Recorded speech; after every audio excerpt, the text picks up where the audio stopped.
जय हिंद दोस्तों, मैं नवीन शर्मा आप सभी का स्वागत करता हूं। आशा करता हूं आप सब एकदम अच्छे हैं, एकदम बेहतरीन हैं। एक बार सारे प्यारे दोस्त बताएंगे आप सब कैसे हैं। उम्मीद करूंगा एकदम अच्छे होंगे, एकदम बेहतरीन हो।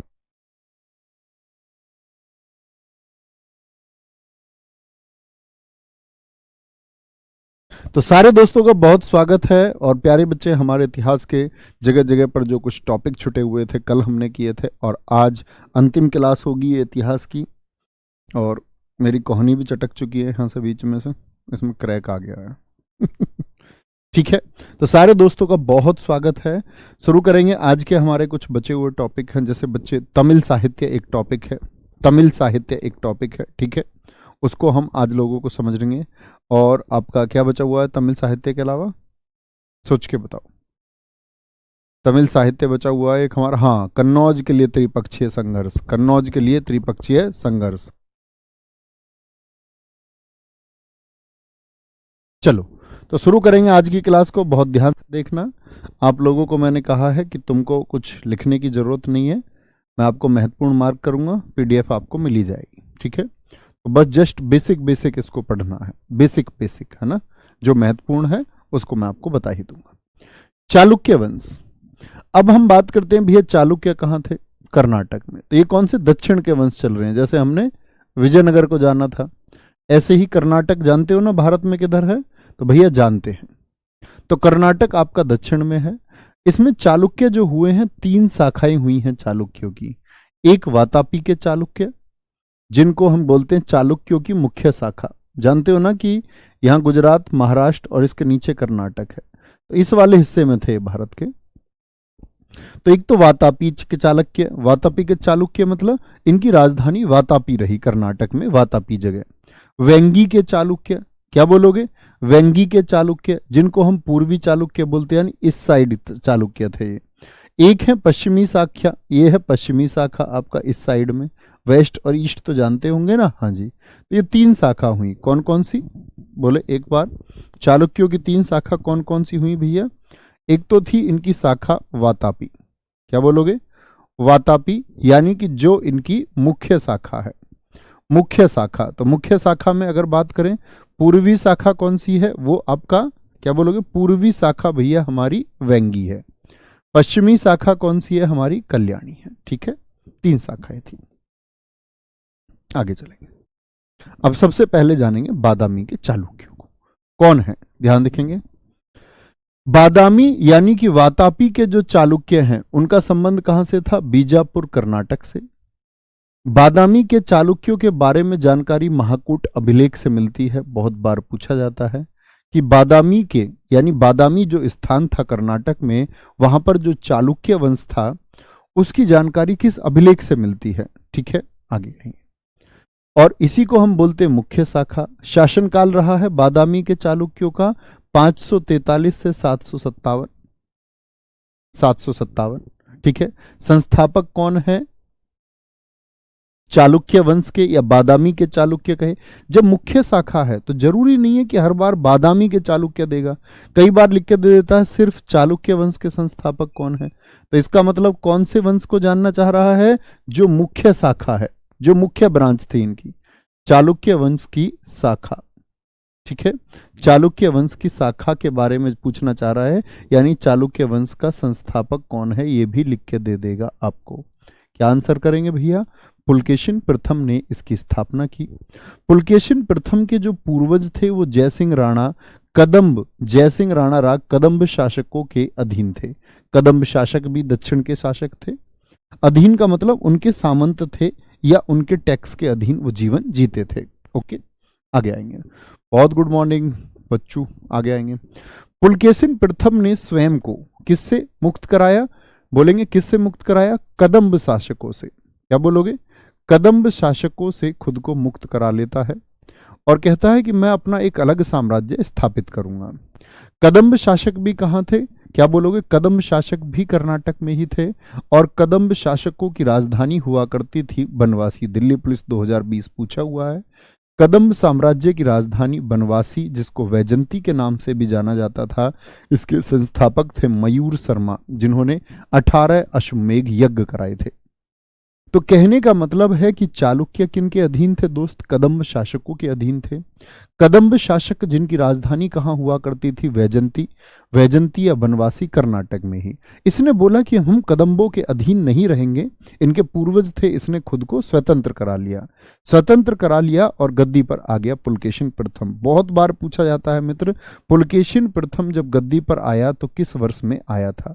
543 एडी में, यानी 543 ईस्वी में गद्दी पर बैठा।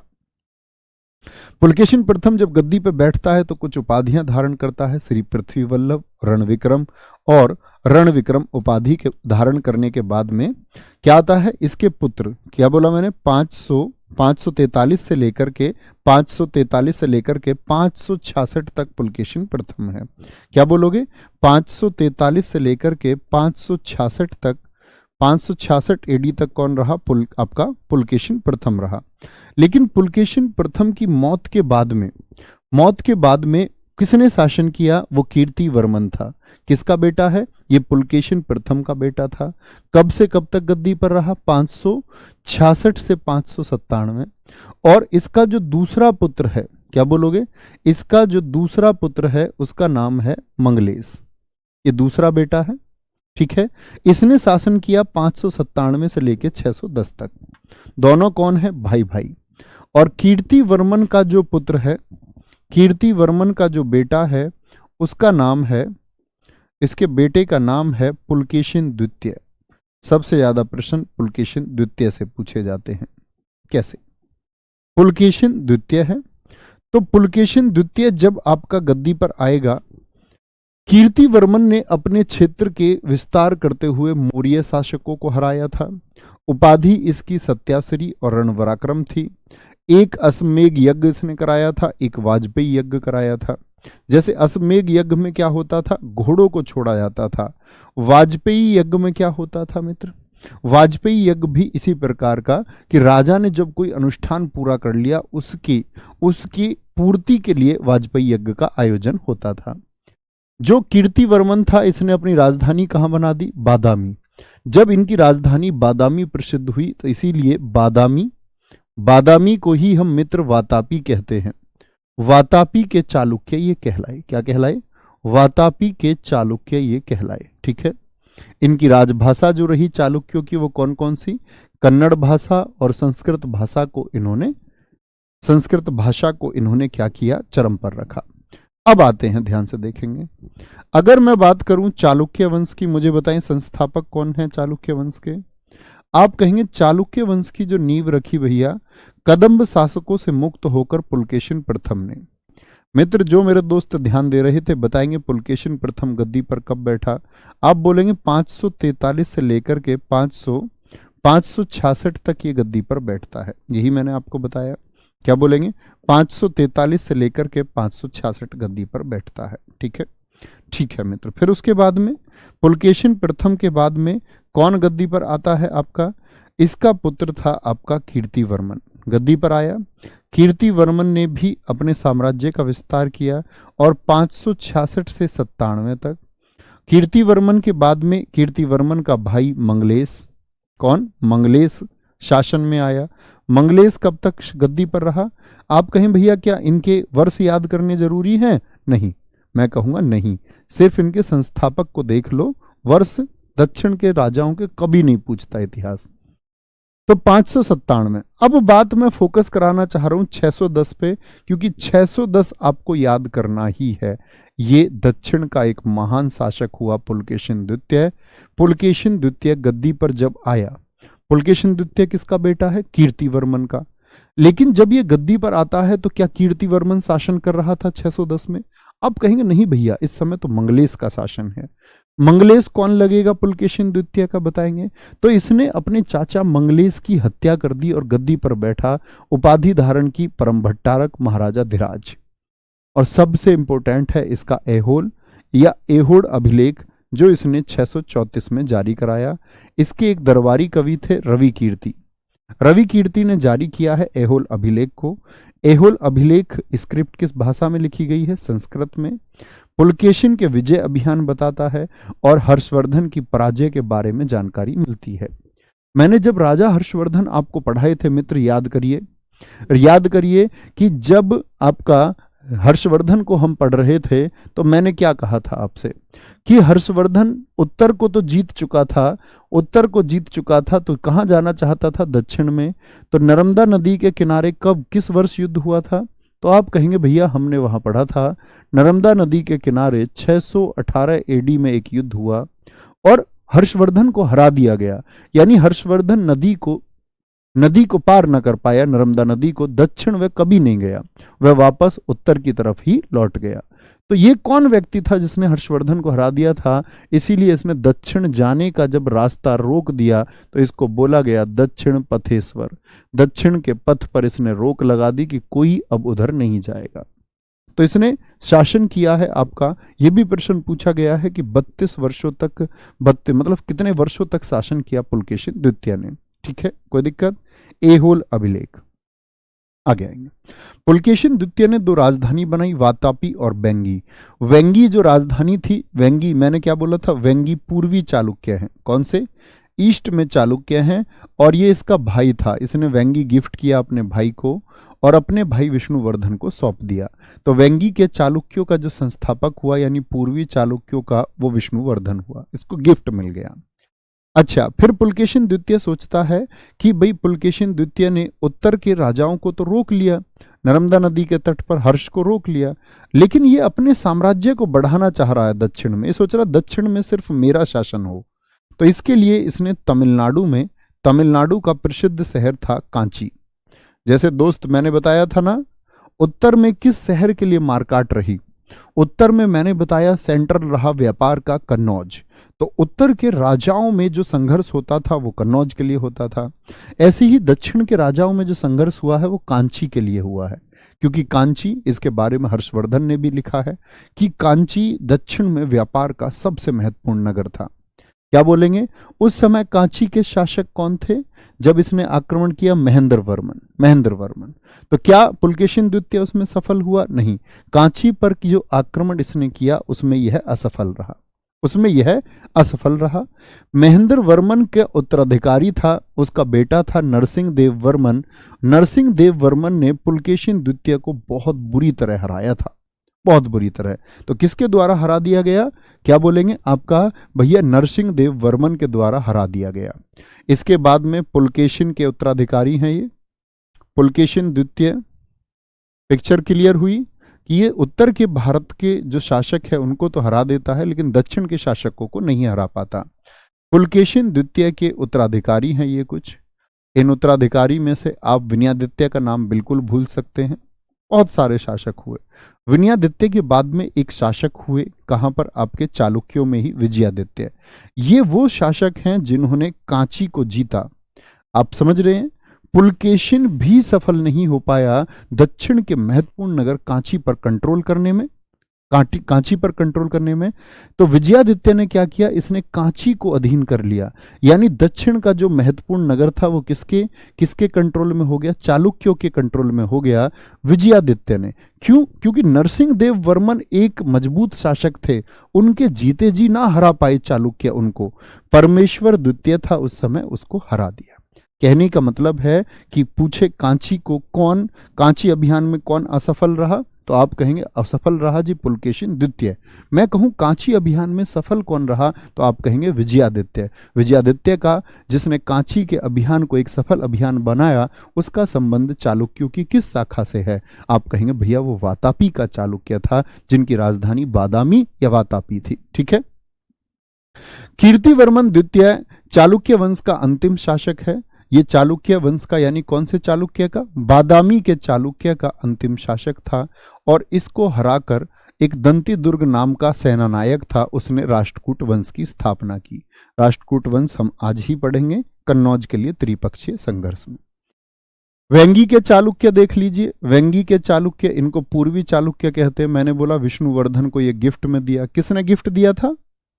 किस व्यक्ति ने गिफ्ट दिया था? जरा बताएं। क्या बोलोगे? भैया ये आपका किसने? वेंगी 2 राजधानी बनाई थी। किसने? आपका पूर्वी जो वेंगी थी वो पुलकेशिन द्वितीय ने दी अपने भाई को।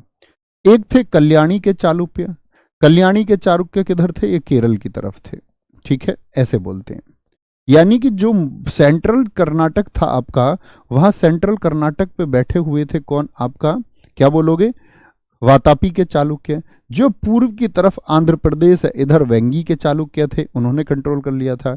और जो पश्चिम की तरफ यानी कि आपका केरल की तरफ थे, केरल की तरफ थे आपका, उनको बोलेंगे कल्याणी के चालुक्य। इसको स्थापित किया था तेलप द्वितीय ने। वहां का एक शासक था कर्क द्वितीय को हराकर। प्रारंभ में कल्याणी के चालुक्यों की जो राजधानी थी वो मान्यखेत या मालखेड़ हुआ करती थी। और इसी तेलप ने शासन किया 993 से 997। इंपोर्टेंट बिल्कुल नहीं है, उपाधि इसकी असमाल रही, छोड़ सकते हैं आप। इसके बाद में सत्याश्रय आया, ये बहुत इंपोर्टेंट है। क्या बोलोगे, आपका तेलप द्वितीय के बाद में जो शासक आया सत्याश्रय, क्योंकि इंपोर्टेंट है, पूछता है कि जब महमूद गजनवी भारत आया उस समय दक्षिण में कौन शासन कर रहा था, तो उत्तर भारत में तो गजनवी आया, याद है ना, जयपाल के विरुद्ध आया, इसका आक्रमण हुआ गजनवी का। गजनवी का सोमनाथ पर आक्रमण कब हुआ था जरा बताएं। तो जब गजनवी आया है आपका, उस समय शासन कर रहा था सत्याश्रय। सत्याश्रय किस शाखा से है, तो आप बोलेंगे कल्याणी का चालुक्य है। कल्याणी का चालुक्य है, कहां का, कल्याणी का चालुक्य है, ठीक है, कल्याणी का चालुक्य। सोमेश्वर प्रथम यही है, सोमेश्वर प्रथम ने राजधानी आपका कल्याणी बनाई थी। तो कल्याणी के चालुक्य इनको कह रहे हैं, तो आपको याद ही रखना होगा इनकी राजधानी कल्याणी किसने बनाई। कल्याणी के चालुक्यों में हुआ विक्रमादित्य सेकंड, जिसने विरूपाक्ष मंदिर का निर्माण कराया। जो विरूपाक्ष मंदिर कहां पर है आपका, कर्नाटक में है, और भगवान शिव से संबंधित है। किससे है, भगवान शिव से संबंधित है। यहां पर मित्र एक बात देखें, सारे दोस्तों का मैं उत्तर देख पा रहा हूं 1025, वेरी गुड, बहुत शाबाश, वेरी गुड, ठीक है। और मित्र एक प्रॉमिस करो, जब हम आज इतिहास को खत्म कर लेंगे, आप एक कॉर्नर में जो हिस्ट्री है, इसके लिए मैं ये नहीं कहूंगा बार बार आपको रटना है, लेकिन आप हर रोज इसके लिए 10 से 15 मिनट निकालोगे रिवीजन के लिए एग्जाम तक। सिर्फ मैं कहूंगा कि 10 से 15 मिनट पढ़ते रहिए, बहुत ध्यान से पढ़ा होगा, आप परीक्षा तक देखेंगे, एक एक इनपुट आपको क्लियर होगा। मैंने कहा वो चीजें जिनको हम सिलेबस में अक्सर कवर नहीं कर पाते, उनको हमने 3 बजे के सेट में कवर किया हुआ है। मैंने आपसे पहले ही कहा था इस बैच की शुरुआत से पहले कि हम आपका एक्स्ट्रा एफर्ट लगाएंगे। जब दोस्त हमने इस बैच से पहले आपका परिणाम बैच शुरू किया था, तब भी मैंने आपसे कहा था, ठीक है भैया, क्या मुझको यूपीएसआई के लिए, अब यूपीएसआई के लिए अलग से मत पढ़ना, कोई भी जो यूपीएसआई दे, ठीक है। आगे पल्लव वंश का नाम सुना था अभी हमने, हाँ, पल्लव कहाँ थे जी, हमने जाना भैया चालुक्य थे हमारा कहाँ पर, तमिलनाडु में। चालुक्य तमिलनाडु में थे क्या, नहीं, चालुक्य कर्नाटक में थे। और कर्नाटक से नीचे तमिलनाडु में कौन थे, यानी कि संघर्ष किन किन के बीच था, चालुक्य और पल्लवों के बीच में। इधर पल्लव थे, इधर पल्लव थे, और इधर कौन थे, C4 चालुक्य थे। अच्छा, पल्लव कहां पर थे, तमिलनाडु में। इनके संस्थापक थे सिंह विष्णु। राजधानी इनकी कांची थी, यानी महत्वपूर्ण व्यापारिक नगर जो है वो पल्लवों का सेंटर था, यानी पल्लव शक्तिशाली रहे होंगे। हाँ जी, तभी तो पल्लवों ने, आपने देखा शुरुआत में चालुक्यों को किस प्रकार हराया नरसिंह देव ने। सिंह विष्णु जो है संस्थापक है, उन्होंने आदिवराह का गुफा मंदिर बनवाया है तमिलनाडु में।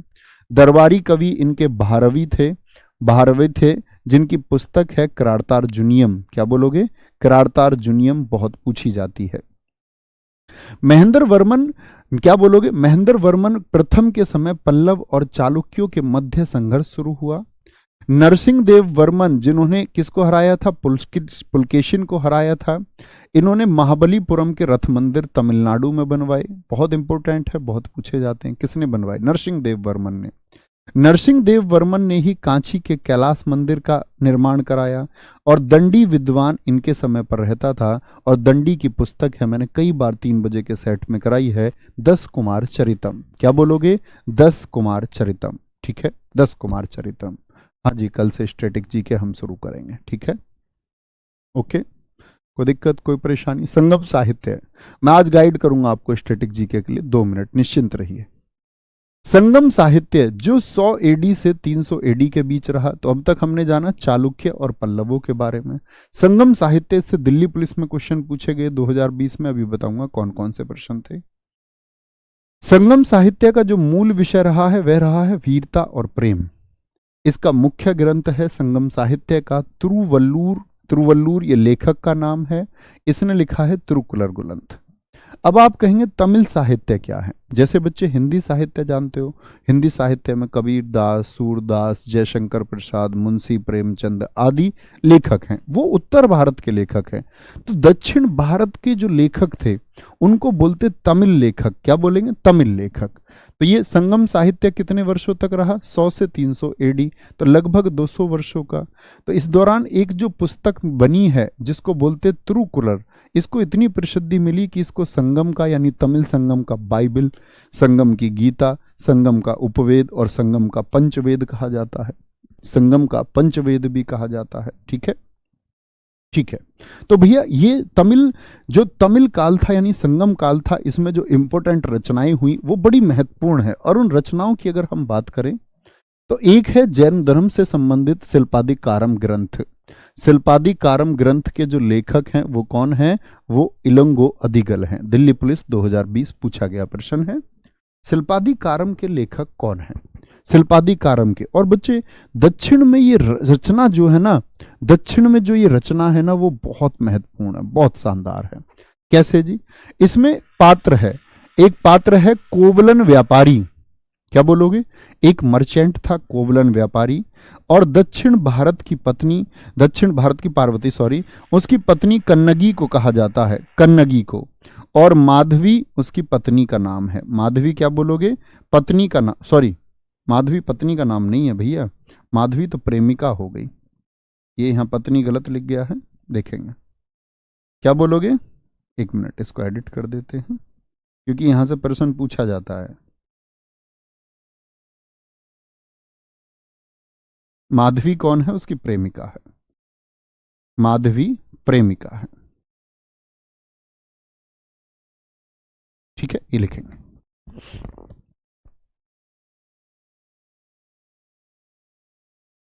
तो कहानी सुनिए, कहानी किस प्रकार है।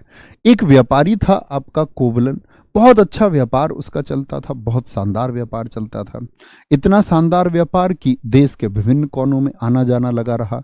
अब जब व्यापार करता था तो क्या हुआ कि उसको प्रेम हो गया माधवी से, माधवी से जो एक वेश्या थी। वेश्या का मतलब क्या हुआ? वेश्या का मतलब जो अपने अपने शरीर को बेच दे धन के लिए। तो जब वह दक्षिण जाता व्यापार के लिए, उसके संबंध बन जाते माधवी से, तो अपना व्यापार सब कुछ लुटा देता है उसके ऊपर। इसकी पत्नी बहुत अच्छी थी, बहुत शानदार थी। इसकी पत्नी हमेशा चाहती थी, क्या बोलेंगे? इसकी पत्नी हमेशा चाहती थी कि इसकी जो आर्थिक स्थिति है वो कभी ना बिगड़े, इसीलिए हमेशा मदद भी कर दी। लेकिन इसने क्या कर दिया? प्रेम में सब कुछ डुबा दिया। अब ये वापस आया, डूब डाब के अपनी पत्नी के पास आया, पत्नी से बोला, अपनी वाइफ से बोला कि अब तो व्यापार करने के लिए कुछ बचा नहीं। तो इसकी पत्नी ने अपनी पायल दे दी। क्या दे दी? पायल, नुपुर बोलते हैं जिसको, पैर की पाजेब। बोली तुम इसको ले जाओ और इसको बेच करके जो पैसा आए, जो पैसा आए तो क्या बोलेंगे, उसको व्यापार में लगा लो। अब ये उस पायल को लेके बाजार में जाता है। बाजार में जाता है तो एक घटना घटती है कि राजा की जो पत्नी है, यानी कि उस समय पांड्य वंश का शासन था, पांड्य वंश का शासन था। तो पांड्य वंश का राजा आपका उस समय क्या करता है आपका कि उसकी पत्नी की भी पायल खो जाती है। तो गुप्तचर ढूंढ रहे होते हैं कि पायल किसने चुराई है। अब बाजार में खबर दी जाती है कि इस तरह का एक पायल खोई है रानी की, तो एक पायल कभी मिले, ये स्ट्रक्चर है तो बताना। अब ये बेचारा उसी बाजार में बेचने पहुंच जाता है। संयोग से क्या होता है कि दोनों पायल एक जैसी होती हैं, दोनों की दोनों पायल एक जैसी होती हैं। अब आप कहेंगे भैया क्या बोलेंगे? दोनों की दोनों पायल एक जैसी होती है। दरअसल में एक पायल किसकी थी? एक तो उसकी पत्नी कन्नगी की है, और एक थी आपकी किसकी? एक है आपका किसकी? जो रानी की है। तो उसको तो पकड़ लेते राजा के लोग, बोलते हैं कि तू चोर है। उसने कहा नहीं जी मेरी वाइफ की है। उसकी बात तक नहीं सुनी जाती, उसकी बात तक नहीं सुनी जाती और उसको दंड दे दिया जाता है। दंड दे दिया जाता है तो वह क्या करती है? कन्नगी, कन्नगी को पता चलता है उसके पति को दंड दे दिया गया, मृत्यु दंड दे दिया गया। तो जाकर के वो साप देती है पांड्य वंश को। कहते हैं एक कथा के अनुसार कि पांड्य वंश का जो अंत हुआ वो इसी के साप की वजह से हुआ। ये कहती है कि तुमने मेरे पति का ऐसा या उनके पति को जो दंड दिया है उसकी वजह से तुम्हारा ये शासन, तो उसके क्रोध की वजह से आज पूरे भारतवर्ष में, पूरे दक्षिण को आप देखोगे ना जाकर के, इवन श्रीलंका तक, तो कन्नगी की पूजा होती है, कन्नगी की पूजा होती है और दक्षिण भारत की पार्वती इनको कहा जाता है, उनकी वाइफ को। ठीक है। एक पुस्तक लिखी गई है तमिल साहित्य में, मणिमेखले, जो किसने लिखी है? सतनार, इसके लेखक हैं। जहां दोस्त आपका शिल्पादिकारम की कहानी खत्म हुई है उसके आगे का भाग लिखा है सतनार ने। सतनार ने क्या लिखा है कि ये बौद्ध धर्म का एक लेखक था, तो पूछता है मणिमेखले पुस्तक का संबंध किस धर्म की पुस्तक है, तो उसको बौद्ध धर्म से संबंधित माना गया है। ठीक है। और मणिमेखले, मणिमेखले में क्या बोलोगे? मणिमेखले के लेखक सतनार हैं। इसने जो ग्रंथ लिखा है ये किससे लिखा है? माधवी से लिखा है। क्या बोलोगे? माधवी से संबंधित है, माधवी और उसकी बेटी। क्या बोलोगे? माधवी और उसकी बेटी, यानी जो वेश्या से उसकी बेटी हुई, बहुत चर्चित रही, बाद में ये कोवलन की बेटी ही है। तो कोवलन की जो ये बेटी है ये आपका एक नर्तकी थी ये भी, तो ये नर्तकी से क्या बन गई थी? बाद में एक बौद्ध भिक्षुणी बन गई थी। तो बौद्ध भिक्षुणी की एक कहानी सतनार ने लिखी है मणिमेखले में। ठीक है। संगम साहित्य में जो टोटल कवि थे वो 8,898 कवि, ये लोग क्या करते थे? भाग लेते थे, सारे लोग भाग लेते थे। किसने? पांड्य शासकों ने इनको आसरा दिया कि आप रचनाएं लिखो, हम आपका साथ देंगे, आप रचनाएं लिखो। ठीक है। जो तमिल कवियों का ये समागम है, समागम यानी इकट्ठे होना, इसको बोलते मुचंगम। क्या बोलते? मुचंगम। संगम साहित्य में 3 वंशों के बारे में जानकारी मिलती है, और वो 3 वंश कौन कौन से हैं? 3 वंश कौन कौन से? बफ को क्यों नहीं देख रहे हो? बफ कैसे हो रहा है? एक बार थम्स अप करके बोले सारे दोस्त, क्या मेरी आवाज अभी आप तक पहुंच रही है? बफ लिख रहे हैं कुछ बच्चे, देखिए। अच्छा, एक ही लिख रहा है सोनू नाम का, इतने कमेंट, इसे उड़ा दो बेटा। अकेले ही बफ लिखने में लग रहा, मैं सोच रहा हूं सारे बच्चे बफ लिख रहे हैं। पागल मत कर कमेंट, सिलेक्शन से चूक जाएगा। आगो क्या बोलेंगे?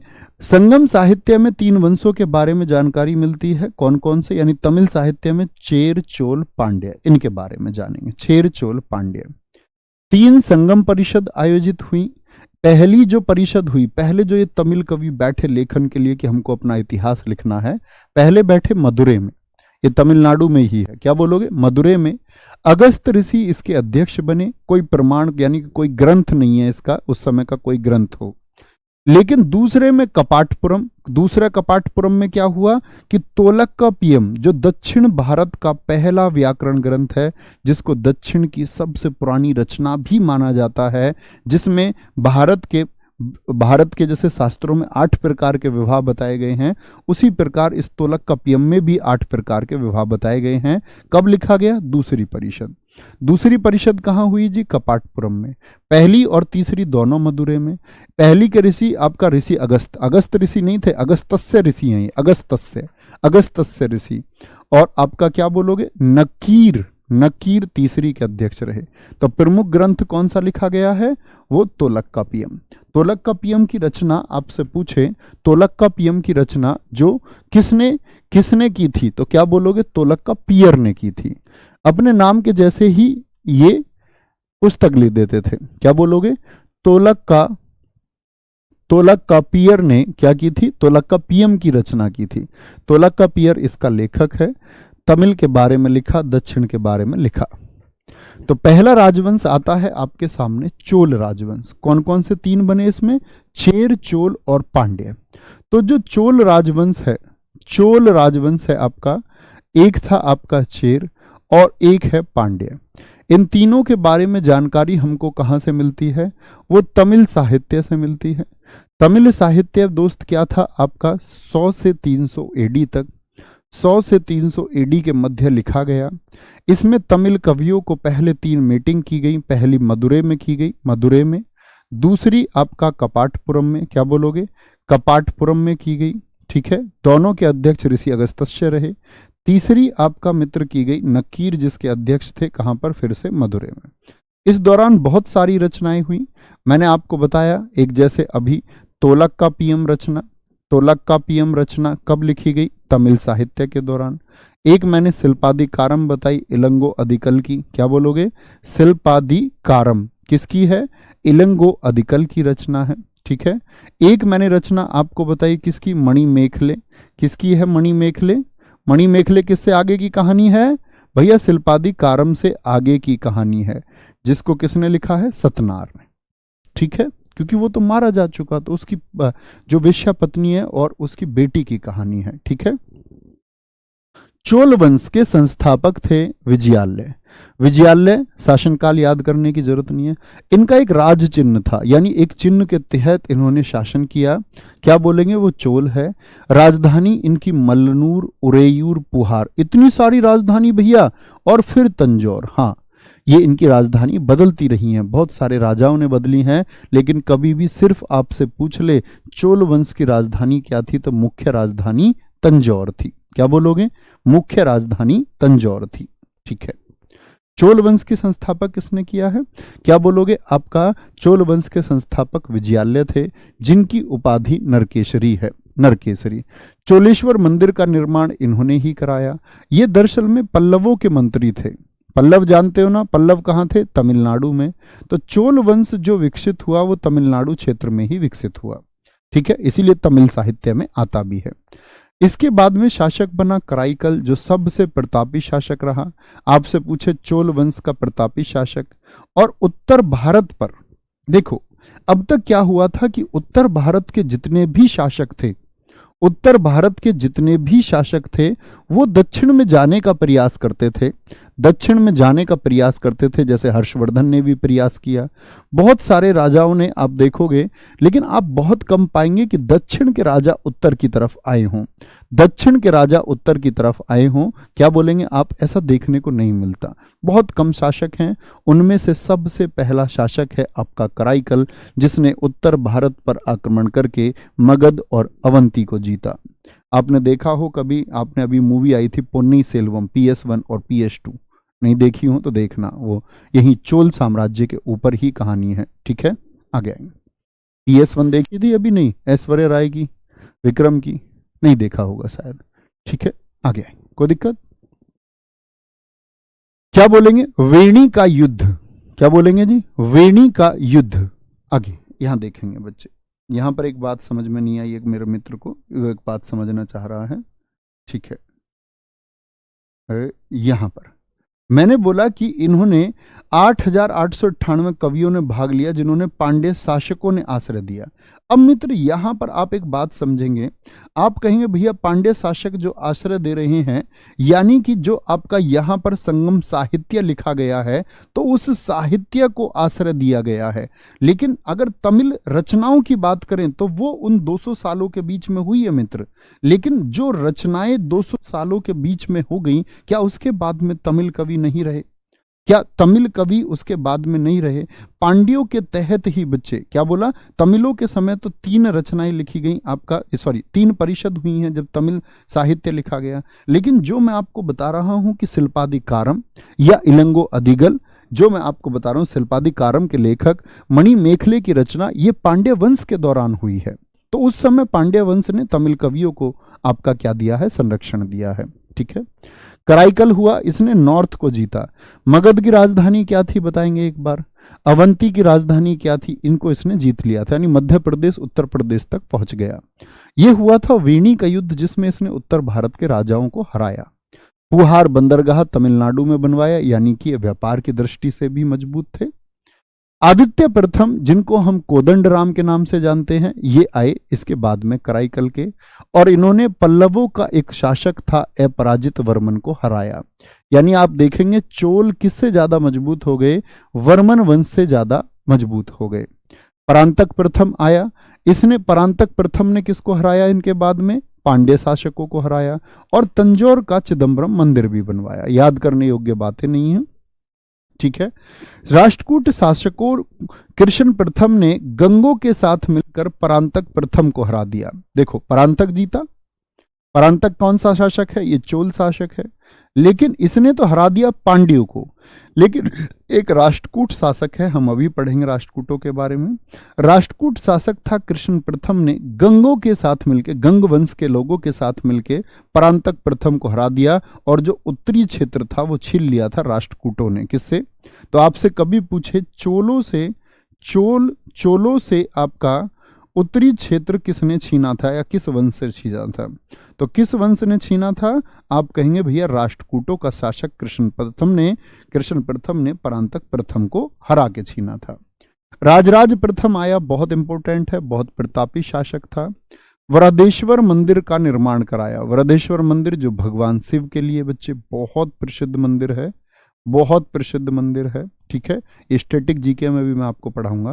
नटराज की मूर्ति बनवाई भगवान शिव वाली, उपाधि अपनी रखी भगवान शिव का भक्त कहता था शिव प्रसाद शेखर। दक्षिण भारत में भूमि मापने का पहला प्रयास राजाराम प्रथम के द्वारा किया गया। इसका बेटा आता है राजेंद्र प्रथम।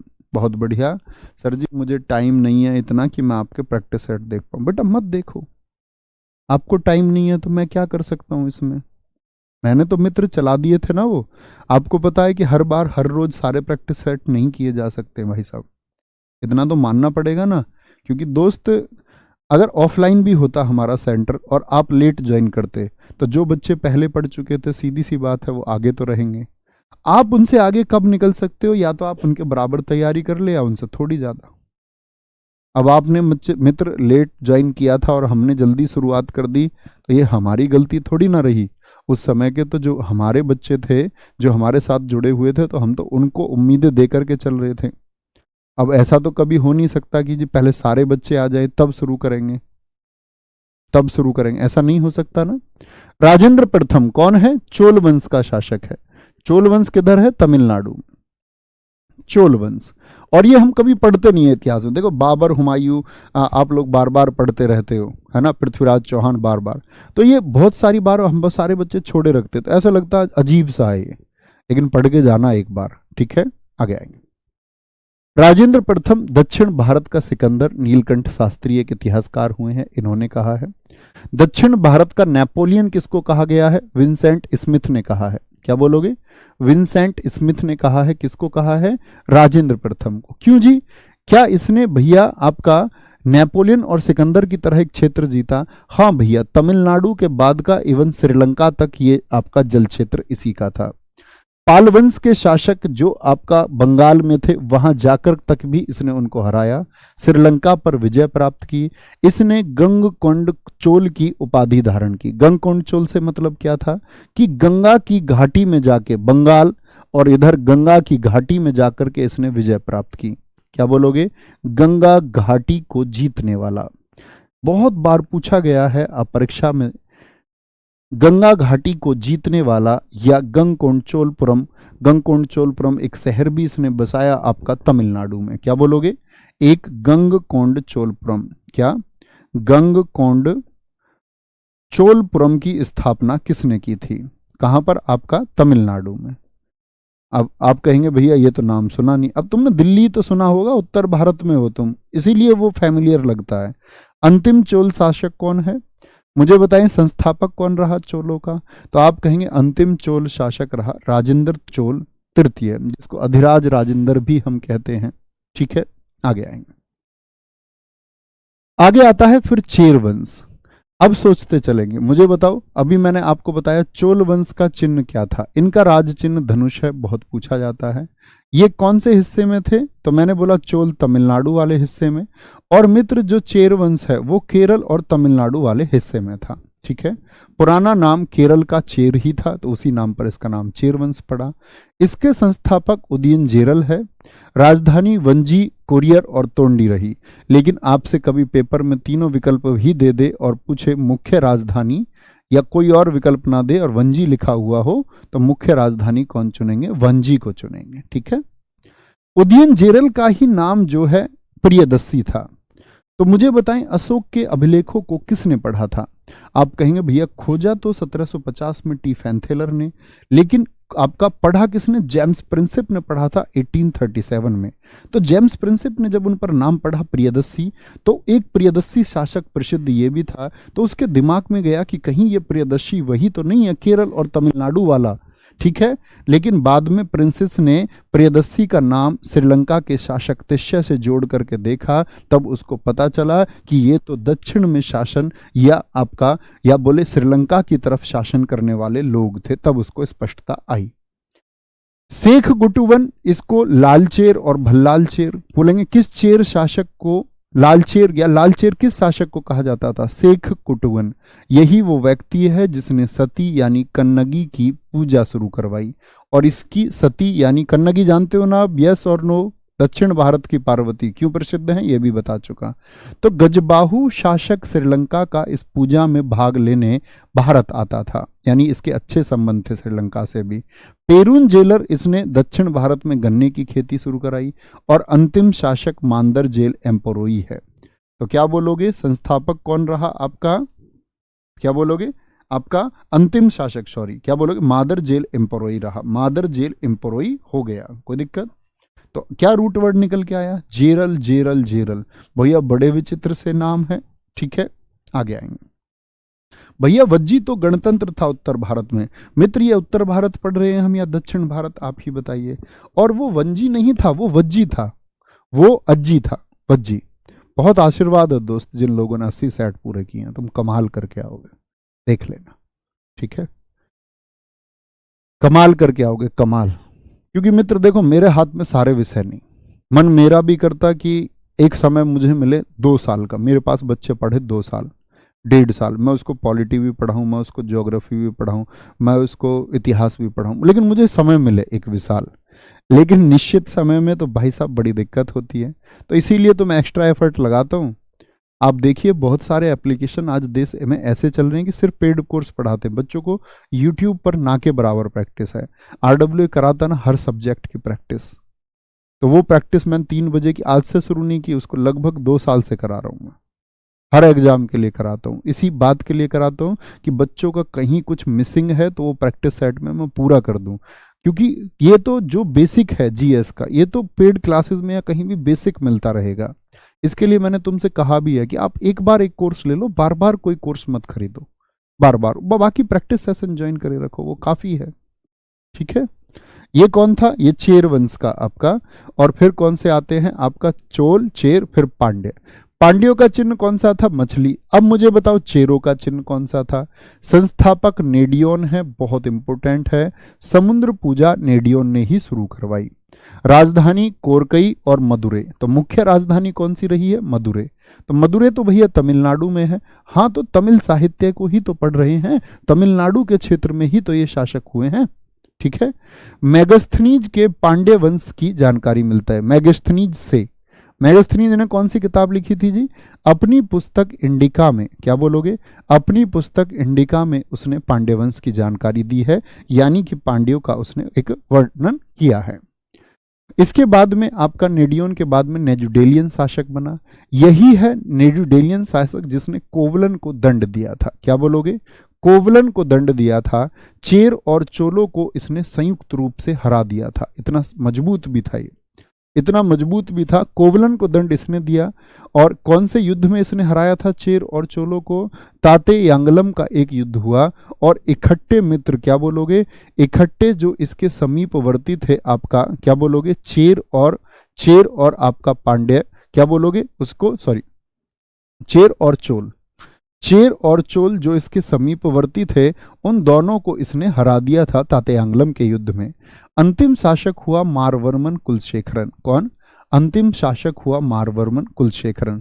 तो कोवलन को दंड किसने दिया था? बहुत चर्चित है कोवलन। आपको एक आम आदमी लग रहा होगा सुनने में, लेकिन उस कैरेक्टर को आप देखोगे ना, क्योंकि माँ पार्वती की पूजा होती है, तो कोवलन बहुत चर्चित है दक्षिण भारत में। तुम किसी साउथ के व्यक्ति के सामने अगर बात कर दोगे ना, कोवलन की कहानी तुम ये बता दोगे, कोवलन की कहानी तुम ये बता दोगे, और वो पढ़ने के लिए कहानी है।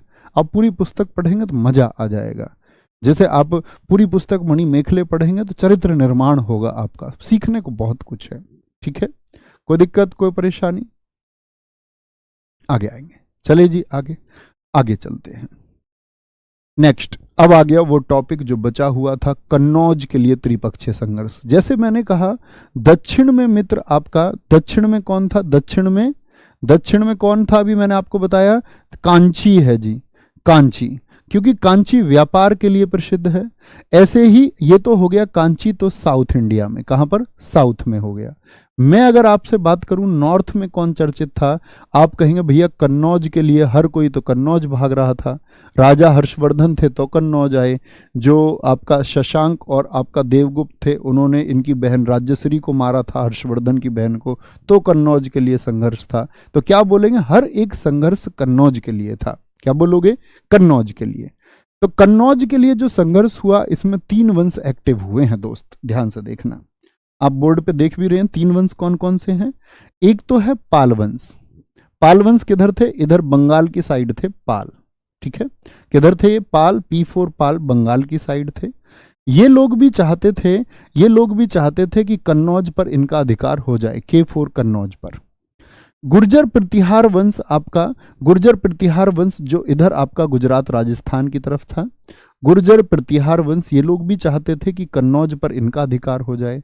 और इधर आपका थोड़ा दक्षिण की तरफ राष्ट्रकूट थे, राष्ट्रकूट भी चाहते थे कि कन्नौज पर इनका अधिकार हो जाए। तो कौन कौन से बार बार परीक्षाओं में पूछा जाता है, कन्नौज के लिए 3 यानी 3 पक्ष हो गए, कितने पक्ष हो गए, 3 पक्ष हो गए। और कन्नौज जिसका पुराना नाम कान्यवज, कान्याकुब्ज या मोहद्यसरी था, उसको कब्जाना चाहते थे। तो तीनों में संघर्ष होगा या नहीं होगा, हाँ जी तीनों में होगा। अब समझे संघर्ष कैसे हुआ, बड़े ध्यान से, क्या बोलेंगे, आयुध वंश था एक कन्नौज पर। आयुध वंश कहां से आ गया, ये राजा हर्षवर्धन ने शासन किया था मित्र, मैंने आपको बताया था 606 से 647। तो राजा हर्षवर्धन की मौत के बाद में, उनकी मृत्यु के बाद में मैंने कहा था उनके पुत्रों को भी मार दिया गया, याद है, वाग्यवर्धन और कल्याणवर्धन को मार दिया गया। तो वहां आ गया था आयुध वंश। तो मित्र जो ये आयुध वंश आया, इसमें किसके बाद आया था आयुध वंश, वर्धन वंश के बाद में। गद्दी के लिए यहां 2 भाइयों में संघर्ष हो गया, आयुध वंश का इंद्रायुद्ध और चक्रायुद्ध, दोनों लड़ने लग गए, मैं तुझको मारूंगा, मैं तुझको मारूंगा। और जब भाई भाइयों की लड़ाई होती है तो फायदा कौन उठाता है, पड़ोसी उठाता है, पड़ोसी। तो पड़ोसी कौन कौन थे, P4 पाल, G4 गुर्जर प्रतिहार शासक थे, और आपका R4 राष्ट्रकूट। इन तीनों की निगाह थी, तीनों की निगाह, अच्छा फायदा उठाते हैं। त्रिपक्षीय संघर्ष को सबसे पहले किसने शुरू किया, तो गुर्जर प्रतिहार वंश के शासक थे वत्सराज, इन्होंने शुरू कर दिया। और इन्होंने फेवर लिया किसका, इंद्रायुद्ध का, इंद्रायुद्ध का साथ दिया, बोले इंद्रायुद्ध को पहले साथ देके जिताते हैं, फिर इसको अपने कंट्रोल में ले लेंगे। तो इंद्रायुद्ध को इन्होंने जिता दिया। तो हार कौन गया, चक्रायुद्ध, चक्रायुद्ध। यानी आप कहेंगे भैया कन्नौज पर प्रभाव किसका आ गया इस समय, आप कहेंगे इंद्रायुद्ध का। और इंद्रायुद्ध किसकी मदद से जीता है, गुर्जर प्रतिहार शासकों की मदद से। तो गुर्जर प्रतिहार शासकों का कन्नौज पर प्रभाव बढ़ेगा कि नहीं बढ़ेगा, आप कहेंगे हाँ भैया बिल्कुल बढ़ेगा, बिल्कुल बढ़ेगा। अच्छा, अब जो पाल वंश का धर्मपाल है, पाल से समझ ही गए होंगे, धर्मपाल, इसने बोला कि भैया अब इंद्रायुद्ध जीत गया तो सबसे पहला टारगेट इंद्रायुद्ध को हराना चाहिए। तो इसने इंद्रायुद्ध को जाके हरा दिया। उस समय जब गुर्जर प्रतिहारों की सेना वहां से हट गई, उसने मौका देख के इंद्रायुद्ध को हरा दिया और गद्दी पर बैठा दिया किसको, चक्रायुद्ध को। यानी इसने दूसरे भाई का पक्ष ले लिया, बोला मारेंगे उसको इंद्रायुद्ध को, ऐसे कैसे राजा बन जान देंगे, बिल्कुल राजा नहीं बनने देंगे। तो अब गद्दी पर कौन आ गया, इंद्रायुद्ध हट गया, इंद्रायुद्ध के पक्ष में कौन थे, गुर्जर प्रतिहार, वो हट गया। अब आ गया चक्रायुद्ध, चक्रायुद्ध को किसने बिठाया है, पालों ने। अच्छा जी, अब कौन बचा हुआ है, राष्ट्रकूट, क्या तमाशा देखेंगे। राष्ट्रकूटों ने कहा अच्छा चक्रायुद्ध को तो पहले ही हारा पड़ा था, जो इसकी मदद कर रहा है इसकी न हरा दें, पालों को ही न हरा दे। तो इसने पाल वंश को ही हरा दिया। वत्सराज, वत्सराज किसकी तरफ से आ गया आपका, क्या बोलोगे, आपका वत्सराज, सॉरी क्या बोलेंगे। अब इसने किसको हरा दिया, इसने बोला कि भाई अब ये मदद कर रहा है चक्रायुद्ध को, क्या हराना, इसी को हरा देते हैं। तो किसने आकर के, वत्सराज ने आकर के, वत्सराज ने आकर के आपका किसको, पालों में कौन था, धर्मपाल, इस धर्मपालू को हरा दिया। धर्मपाल हरा दिया गया। ठीक है, तो यानी कि फाइनल अब भी किसका प्रभाव रहा इस पर? प्रभाव किसका है? गुर्जर प्रतिहारों का। लेकिन अब आते राष्ट्रकूटों की एंट्री। राष्ट्रकूट अब मौका देख के आते हैं और राष्ट्रकूट शासक ध्रुव ने वत्सराज को हरा दिया। दक्षिण से उत्तर की तरफ जाने वाला और विजय प्राप्त करने वाला प्रथम शासक है ये। लेकिन बाद में क्या बोलोगे? लेकिन बाद में आप कहोगे भैया अभी तो तुमने बताया था चेर चोल, अभी तो आपने बताया था कि चेर चोलों में, तो आप देखोगे त्रिपक्षीय संघर्ष हो रहा है। वो आपका कहां पर? तमिल साहित्य वाले पार्ट में। वो आपका तमिल साहित्य वाले पार्ट में आपका कहां से? दक्षिण की तरफ से, यानी तमिलनाडु और केरल की तरफ से। सुदूर दक्षिण है वो। ये सुदूर दक्षिण से नहीं थे राष्ट्रकूट। क्या बोलोगे? सुदूर दक्षिण से नहीं थे। ये कहां से? ये मध्य दक्षिण आप कह सकते हैं, ये यहां से थे। ठीक है, आगे आए तो इसने क्या किया? क्या बोलेंगे? प्रथम शासक है, लेकिन बाद में नागभट्ट द्वितीय ने कन्नौज पर पूर्ण अधिकार कर लिया था। नागभट्ट द्वितीय जो कहां के शासक है? गुर्जर प्रतिहार शासक हैं। तो समझे आप कैसे ये कन्नौज के लिए संघर्ष हुआ? गुर्जर प्रतिहार शासक थे। कन्नौज के लिए संघर्ष किस प्रकार हुआ मित्र, समझे? बोलेंगे एक बार। आप कहेंगे हाँ भैया कन्नौज के लिए संघर्ष समझ में आता है। कन्नौज के लिए संघर्ष में इतना हुआ कि राजा हर्षवर्धन के बाद में वर्धन वंश के बाद में आया इंद्रायुद्ध और आपका चक्रायुद्ध। आई इंद्रायुद्ध, चक्रायुद्ध। इंद्रायुद्ध का पक्ष किसने ले लिया था? गुर्जर प्रतिहार शासकों ने। ठीक है, और इंद्रायुद्ध को गद्दी पे बिठा दिया। लेकिन फिर चक्रायुद्ध का मदद किसने किया? वो धर्मपाल ने किया। किसने? धर्मपाल ने। गुर्जर प्रतिहारों की तरफ से इस समय शासक था आपका वत्सराज। इसने जाके बोला कि हमारी बात काट रहा धर्मपाल, धर्मपाल को पीटा। लेकिन फिर आता है यहां पर आपका राष्ट्रकूटों का शासक ध्रुव, जो हरा देता है गुर्जर प्रतिहारों के वत्सराज को। तो अब कंट्रोल किसका हो गया? ध्रुव का। लेकिन फाइनली अंतिम जो जीत हुई, कन्नौज पर जो विजय प्राप्त हुई, आपसे पूछे कन्नौज के त्रिपक्षीय संघर्ष में अंतिम विजय किसकी हुई? अंतिम विजय गुर्जर प्रतिहार शासकों की हुई। और उस विजय को किसने सफल बनाया था? अभी अंतिम पंक्ति में मैंने बताया, नागभट्ट सेकंड ने। किसने? नागभट्ट सेकंड ने उसको सफल बनाया, जो आपका गुर्जर प्रतिहार वंश का शासक था। कोई दिक्कत, कोई परेशानी? बोलेंगे भाई फटाफट से, आगे आएंगे। यहां देखेंगे एक बात। अब आते हैं विस्तार पर, बहुत कॉमन से। अभी पालवंश का मैंने नाम लिया था। पालवंश कहां बताया मैंने आपको? बंगाल में। संस्थापक कौन है इनके? बस संस्थापक याद करना और राजधानी, अन्य कुछ जानकारी याद करने की आवश्यकता नहीं है। पालवंश का संस्थापक गोपाल था। और बच्चे आपको याद रखना चाहिए, जब हर्षवर्धन गद्दी पर नहीं रहा तो कोई सेंट्रल पावर नहीं रही और हमेशा एक राजा चाहिए होता था सत्ता को चलाने के लिए। और जब राजा ना रहे तो लूटपाट अराजकता फैल ही जाती है। तो उस अराजकता को, मत्स्य न्याय को खत्म किया कि जो मजबूत शासक था वो कमजोर को मार रहा था, मजबूत व्यक्ति कमजोर व्यक्ति से धन लूट ले रहा था।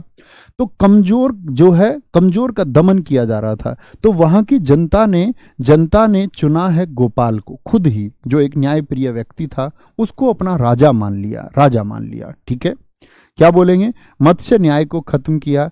ओदंतपुरी विश्वविद्यालय बनवाया था किसने? ओदंतपुरी विश्वविद्यालय ये बनवाया आपका किसने? गोपाल के द्वारा। कहां पर? बिहार में। इसी के समय कश्मीर के शासक ललितादित्य, मतलब इसके समय से मतलब इससे पहले, क्या बोलेंगे? इससे पहले। तो इसके समय पर कश्मीर के शासक ललितादित्य मुक्तपीड़ ने कन्नौज और बंगाल को लूटा था। तो इतनी लूट कन्नौज और बंगाल में हुई कि वहां की जनता ने कहा कि अब तो हमारा एक लीडर होना ही चाहिए, बिगर लीडर के तो लूटपाट हो रही है। ठीक है, आगे आएंगे। दूसरा शासक धर्मपाल आया। धर्मपाल गद्दी पर कौन बैठा, कब बैठा, इंपोर्टेंट है। विक्रमशिला विश्वविद्यालय किसने बनवाया था? मुझे बताओ, विक्रमशिला विश्वविद्यालय तोड़वाया किसने था? ये मैंने आपको बताया था गुलाम वंश पढ़ाने से पहले। नालंदा विश्वविद्यालय के लिए 100 गांव दिए। सोमपुरा विश्वविद्यालय बांग्लादेश में है, वहां पर निर्माण कराया। किसका? आपका सोमपुरा विश्वविद्यालय का। उत्तरापद स्वामी विक्रमजीत परम भट्टारक। परम सौगात उपाधि पालवंश के किस शासक की थी? बहुत पूछा जाता है, धर्मपाल की। इसके दरबार में हरिभद्र विद्वान रहते थे। हरिभद्र विद्वान, जिनकी पुस्तक का नाम है अष्ट सहस्त्रिका। अष्ट सहस्त्रिका। तुम कमेंट करने वाले बच्चों के लिए क्लास में एक बात कह के जाऊंगा, और बस एक बार कभी जीवन में मुझे मिलो, अगर वो बात सटीक साबित ना हो तो मित्र इस बात को आप लोग एक बार एग्जामाइन करना, ठीक है। एक बात कह के जाऊंगा, एक सेंटेंस सिर्फ, उससे ज्यादा कुछ नहीं। बाकी आप अपने जीवन या तो ऑनलाइन पढ़ाई करना छोड़ देना, या तो आप कहीं ऑफलाइन ढूंढ लेना। अब ऑफलाइन में कुछ बचा नहीं। जो बच्चा पेन पकड़ना जानता है वो ऑफलाइन जा रहा है आजकल। सिलेक्शन वाले सब बच्चे ऑनलाइन आ चुके हैं, ठीक है। बहुत बढ़िया, बख्तियार खिलजी, मेरे बहुत सारे मित्रों ने आंसर दिया। एक बच्ची को देख रहा हूं मैं, एक गुड़िया को, उसको बस लगातार ये मतलब है, वो कह रही है कि जी मैं मणि मेखले की कहानी कहां पढ़ूं। बताओ, मतलब बेटा आप 10वीं तो पास कर चुके होगे, दिल्ली पुलिस देने जा रहे हो, 12वीं पास कर चुके हो, आज इंटरनेट के युग में आप हो। मम्मी पापा कितनी उम्मीद रखते हैं आपसे, मेरा बच्चा, मैंने पलाया बढ़ाया, मेरी उम्मीदों को पूरा करेगा। बच्चे, क्या तुमको बोलूं, थोड़े विकसित हो जाओ प्लीज, रिक्वेस्ट। छोटे बच्चे नहीं हो तुम, अब जिम्मेदारी निभाने लायक हो चुके हो। तुम्हारे बराबर के लोग जिम्मेदारी निभा रहे हैं। कभी देखना, एक केले की ठेली पर आपको छोटी बच्ची सब्जी बेचती हुई छोटी बच्ची या छोटा बच्चा मिल जाएगा। इतने इतने से बच्चों को घर चलाना पड़ रहा है अपना। वो अगर पूछने लग जाए ना, पापा जी ये सब्जी कहाँ से आती है, पापा जी ये सब्जी कहाँ उगती है, पापा जी इन सब्जियों का उत्पादन क्या, उसको मतलब नहीं है। अभी आपके मजे चल रहे हैं, मम्मी पापा दे रहे हैं तुमको करने को बहुत सारों को, ऐस में हो। गुरुजी क्या कहते हैं, कमेंट सेक्शन से दूर रहना, नहीं रहना। मैं तो करूंगा कमेंट।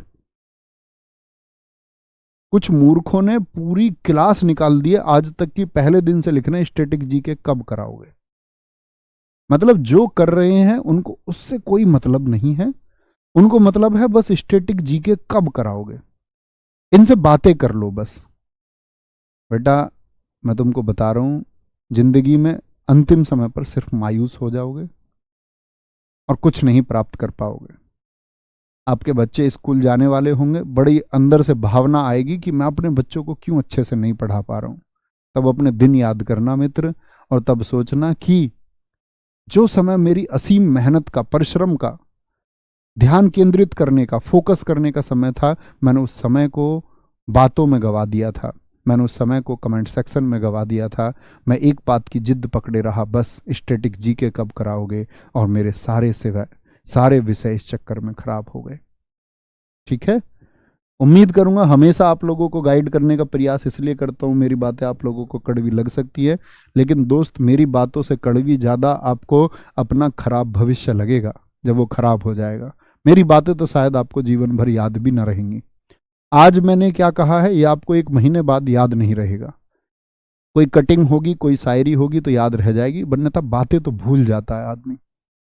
आपके घर आपके पिताजी ने आपसे कई साल पहले क्या कहा होगा आप भूल गए होंगे, मेरी बातों को भी भूल ही जाएंगे। इसीलिए मैं कहता हूं कि बातें महत्वपूर्ण नहीं है, महत्वपूर्ण है कि आप क्या करने वाले हो। ठीक है, और आपके लिए कभी कोशिश करेंगे, बैच लेकर आएंगे बात करने वाला बैच, जिसमें सिर्फ बातें ही बातें होंगी।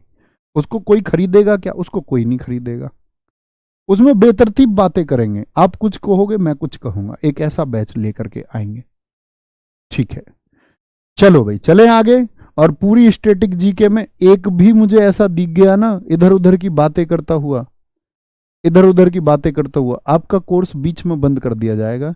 आप स्वयं जिम्मेदार होगे अपने कोर्स के। जी मैं तो पेपर देने वाला था, 1 महीने पहले मेरा कोर्स बंद कर दिया गुरुजी, और दुनिया में कोई ताकत नहीं है जो उस बैच को खुलवा जाए।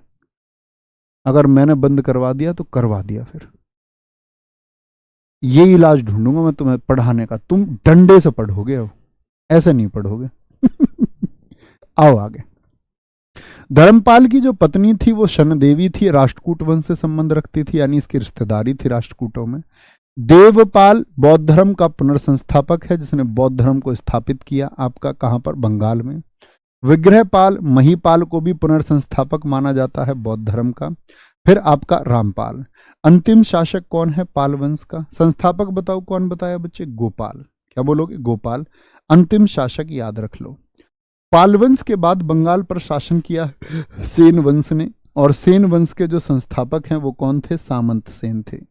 इन्हीं के चौथे शासक हैं सेन वंश के लक्ष्मण सेन, जो 1187 में बैठते हैं, और 1187 में उन्होंने भी एक कैलेंडर चलाया था जिसको हम लक्ष्मण कैलेंडर या लक्ष्मण संवत के नाम से जानते हैं। मैंने आपको कैलेंडर बताया था, चंद्रगुप्त प्रथम ने गुप्त संवत चलाया था। गुप्त संवत कब चला था बताओ बेटा? बहुत मेहनत किया करो, बहुत, है ना, हद से ज्यादा। औसत बच्चों ने नौकरी ले ली, लेकिन फोकस से। जो बच्चे बहुत ज्यादा होशियार नहीं थे नौकरी ले गए फोकस से।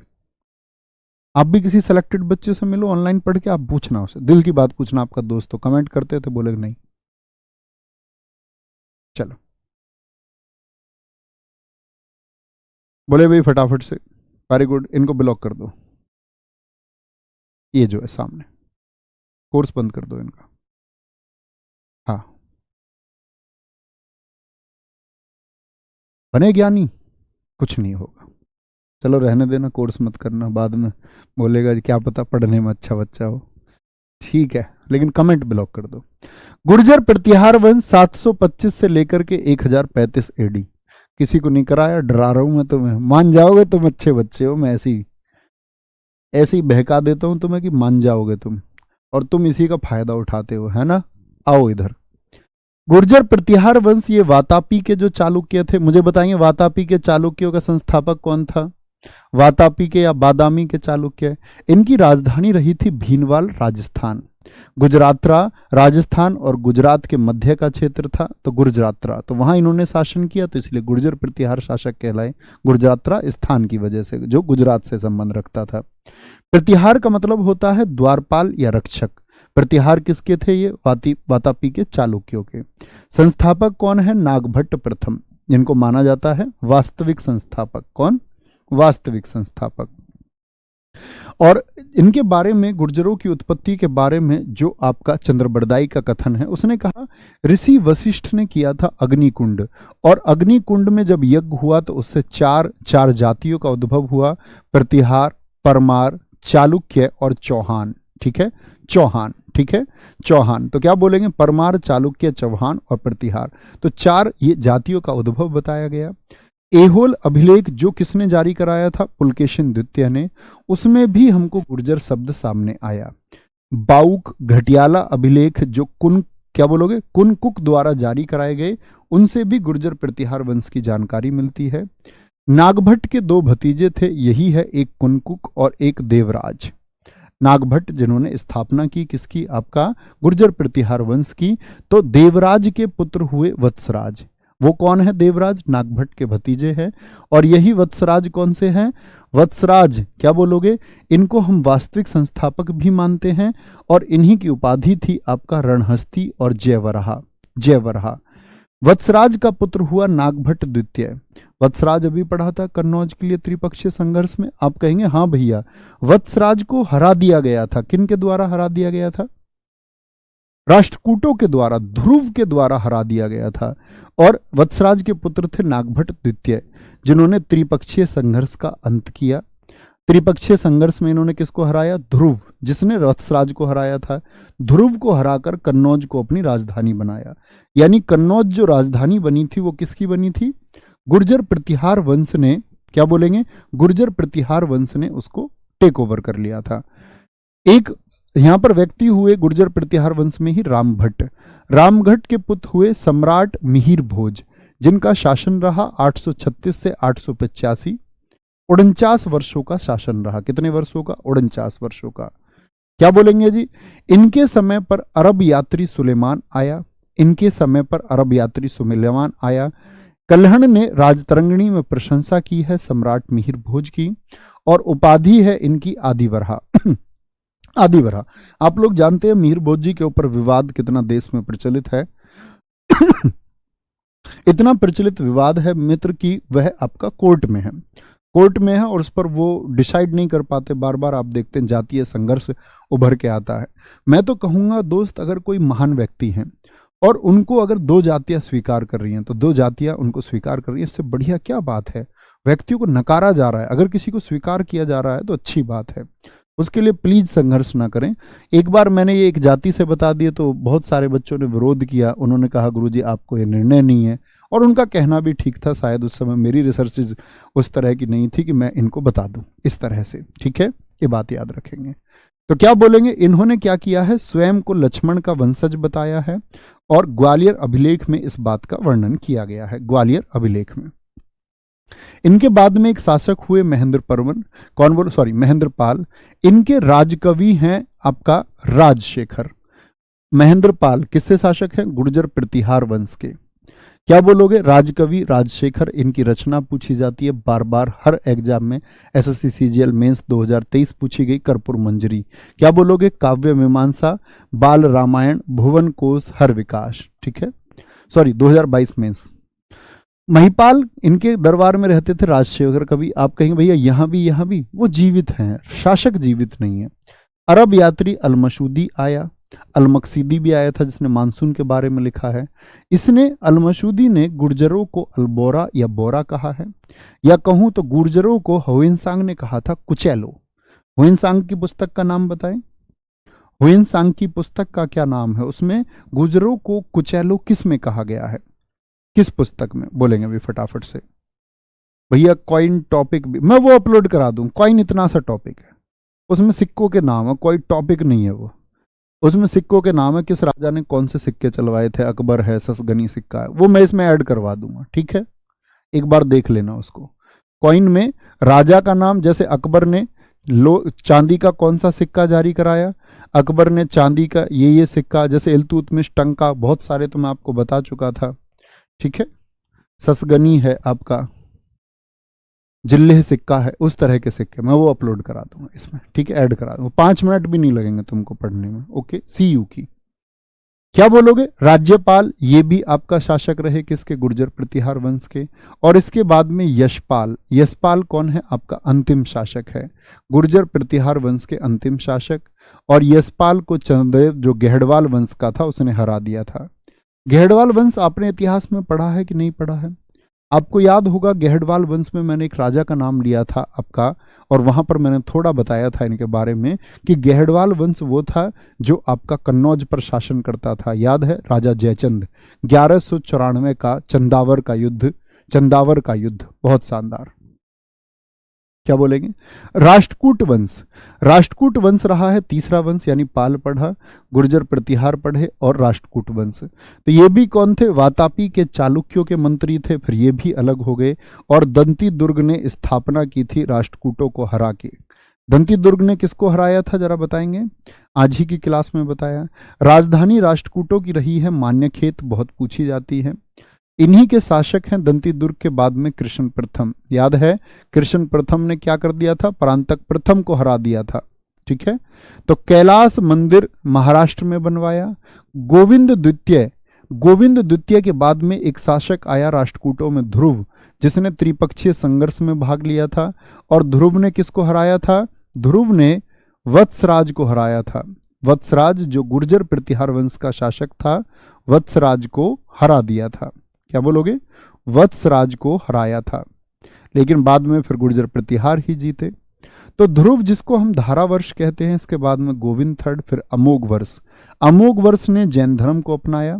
ये जैन धर्म मानने वाले शासकों में भी मैंने आपको लिखवाया।